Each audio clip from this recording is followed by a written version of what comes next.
The Rift by Rachel Lynch. Narrated by Olivia Mace. Chapter 1.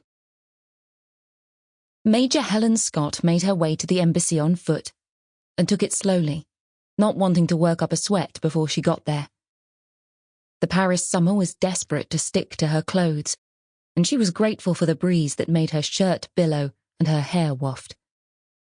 She wore large sunglasses and watched oblivious strangers from behind. She was fairly small of frame, and if asked, a passerby would never guess her line of work. She dressed like all those who worked in any international police force, as Mr. and Mrs. Grey. Her wardrobe was made up of dark trousers and light shirts, as well as bland jackets to conceal weapons when needed.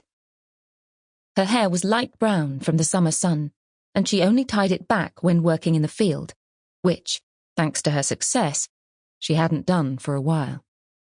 She wore little makeup, a little mascara and lip gloss, and a few sprays of her favourite Jean Paul Gaultier.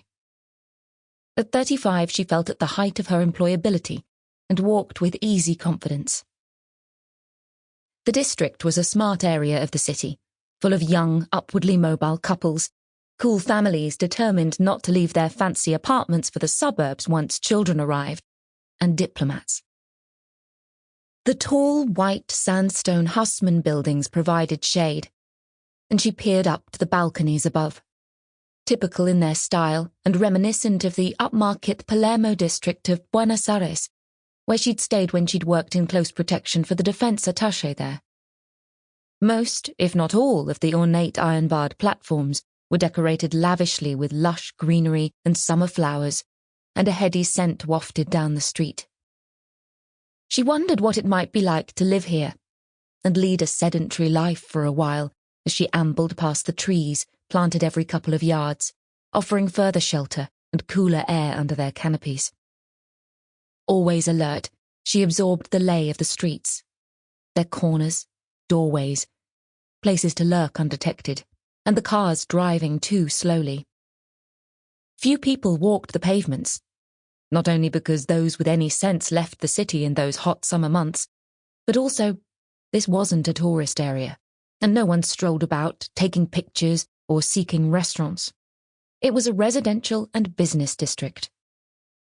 On streets such as this, Paris took herself seriously. Upon arriving at the ambassador's residence next door to the embassy, she checked both directions flanking the mighty doorway and buzzed the intercom. She waited, clocking a car approaching down the street. It passed.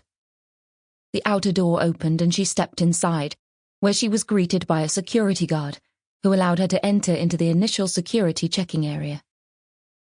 She handed over her belongings and passed through the body screening stand, which showed up any metal objects hidden under her clothes, as well as if she had a colostomy bag or prosthetics. It was standard. A quick body search followed, and then signing in, scanning of passport and retina login. Once through, she was handed back her possessions and was escorted to a large hallway to sit on a Chesterfield sofa to wait to be called into the ambassador's private office. Officially, he worked next door in the Chancery, but in reality, he spent most of his time here at the Hôtel de Charon, surrounded by lavish rococo and baroque furniture and antiques. Sir Conrad Temple Cray was an officious man who kept time, and it wasn't long before she heard doors opening and the swish of air created by a man with intent.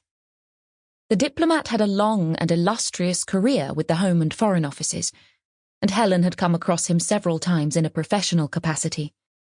His reputation was well earned, and despite finding him eccentric, she respected his office. "Major Scott!" he boomed, his voice echoing off the marble interior.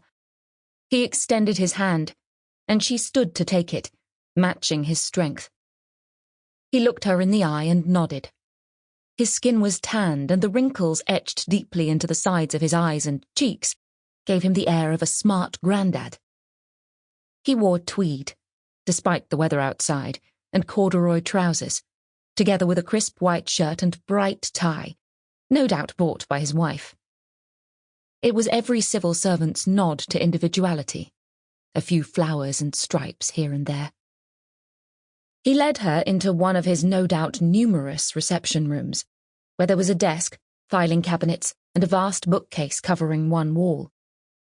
She guessed this was where he worked. It was chilly inside the old chateau-style building, but it was a welcome change to the temperature outdoors. She knew they'd take afternoon tea on the lawn, so she made the most of the cool air while she could. "Great job," he said. "Thank you, sir." She wasn't sure if he was referring to the report she'd submitted on his security setup, or simply the fact that she'd turned up. One never knew with ambassadors. They didn't have to divulge anything. She'd been sent by the Ministry of Defence to conduct a security review for the upcoming NATO summit that was being held at the Palace of Versailles the following week. As an officer in the Royal Military Police, she'd found herself between permanent placements, which came up every 2 years. It was up to her desk officer in Glasgow, who managed all the careers of majors in the army, to find her ever more challenging posts to match her skill set, with one eye on what might make her next annual report stand out. Reporting to ever-changing chiefs, depending on her secondment, was part of the allure.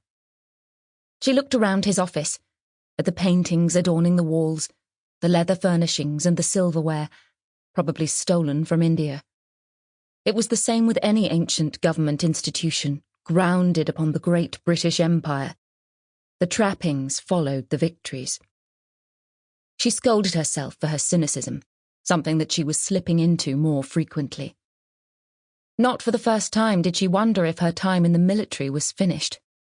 She'd thought that the Royal Military Police might be different, somehow less accountable for the misery suffered around the globe. But lately, she realised that they all worked for the same people. "You're confident that we're back up to scratch?" he asked. "Yes, sir. I was most concerned with the routines set by the drivers. They tend to stick to their favourite routes, and it's easy, here in Paris, to forget the threat level. Having said that, your personal bodyguard is excellent." "Sit down." He motioned her towards a chair, and he sat behind his desk. She felt distinctly examined, and she shifted in her seat. Suddenly the cool air brought no comfort. Her position at the MOD main building in Whitehall was liaising with MI5 and MI6 about intelligence received around the globe, most notably Five Eyes, a multilateral operation between the USA, UK, Canada, Australia, and New Zealand. From there, they decided who to share information with. Recent intelligence had come out of Madrid and was on the radar of MI6. It detailed a potential threat from Morocco. It was a well-worn path, disgruntled nationals from the old French colony plotting the downfall of a Western power. Sometimes she missed her role as a junior military police officer, investigating wayward soldiers who broke the law. But promotion brought desk jobs, and that's how it worked. It had taken all of her time at the MOD to shake the misconception among other regimental staff that the military police were only out to expose everybody for sleeping with their secretary or being thrown out of a nightclub. It was a lonely world. Trust was relative. But Sir Conrad only wanted her expert opinion, and her time in Paris had, at least in that capacity, been a breath of fresh air. In many ways she was forlorn at the prospect of returning to the UK. She was more comfortable when her unique abilities, learned through a wealth of courses offered to the military police, were exploited. That's when she felt useful and worthy, if a little embarrassed of her nickname, Wrench. "This intelligence from Five Eyes, it's a good source. Did you discover any breach on our part? I believe that the focus was on drivers in Madrid, no?" he asked. Sir Conrad seemed jumpy. Perhaps it was the summit. It was a huge moment in his career. He was to personally host the group from Afghanistan. The summit itself would be attended by heads of state, but after the main event, Sir Conrad was to chair talks with the Afghans about their ongoing security needs. "No, sir. I don't believe you have a problem with your locally employed staff here in Paris," she reassured him. There's an elevated threat level across the whole of Europe, and we've... Sample complete. Ready to continue?